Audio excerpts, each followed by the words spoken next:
Okay, so I'm here at an aquarium in Osaka, Japan, and I'm looking at one of my favorite animals in this aquarium, which is the shark. And they have multiple variations of the shark. The whale shark coming close by, they got hammerheads. It appears to be an albino shark down there. The black-tipped reef shark, and I always love sharks, how they glide through the water, they're amazing designs, so many cool things about sharks that I love. They're my favorite animal. And as I think about my favorite animal, I'm thinking about what we're looking at in our lesson today. It provides one of my favorite foreshadows of the gospel, of the good news of Jesus Christ, his death on the cross, his raising from the dead, and we'll get to that here in a moment. But a couple of things in the lesson we're looking at God's judgment on the rebellion of Israel in a couple of different ways.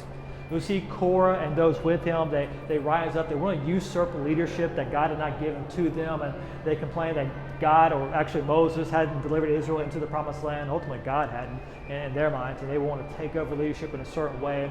And then they refused to submit to the leadership of Moses. And so they were judged. Long story short, you'll see the details later on. But basically, God told Moses, you take Korah and his people, put them over there. You and everybody else go over there. And then what happens? It says the ground opens up and swallows Korah and his family and those with him, those who rebelled against God and were trying to lead Israel astray. God was judging their rebellion. We also see another example later on in the book of Numbers about Israel's grumbling once again. And they're grumbling against God. They're complaining how they shouldn't have left Egypt, and it's a big offense to God. And so in this particular event we're looking at in our lesson today, because of their grumbling, God sent the fiery serpents into the camp, and they were biting the Israelites, and the Israelites were dying. And so the Israelites came to Moses, and they said, hey, Moses, we think we've messed up.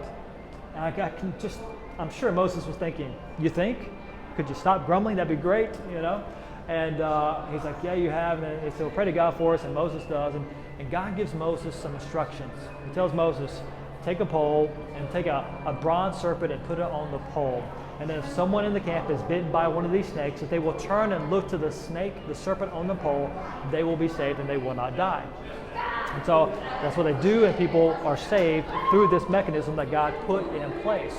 And the reason it's one of my favorite examples of the foreshadow of the cross is because you go to fast forward to John chapter 3 later on, when Jesus is talking to Nicodemus, and right before he gives the verse we all quote, John 3:16, before he does that, he tells Nicodemus that just as the serpent was lifted up in the wilderness on the pole, so must the Son of Man be lifted up, that anyone who would look to him would be saved. And what we're seeing is a connection from that serpent lifted up on the pole back in the book of Numbers is a foreshadow of Jesus Christ, who would later on be lifted up on that pole for us on the cross to take our sin in our place, and then later rise again from the grave, defeating death. Put our faith in him, we can be saved. We see that in the book of Numbers, even while God is judging their sin and providing a way of salvation for them to deliver them from the pain of the serpent, it's also a pointing to his salvation ultimately in Christ. Because as we know, the entire Bible from beginning to end is all about Jesus. That's one of my favorite foreshadows of the good news of Jesus Christ, right there in the book of Numbers. So I hope that was exciting to you as it was to me, and you guys have a good day.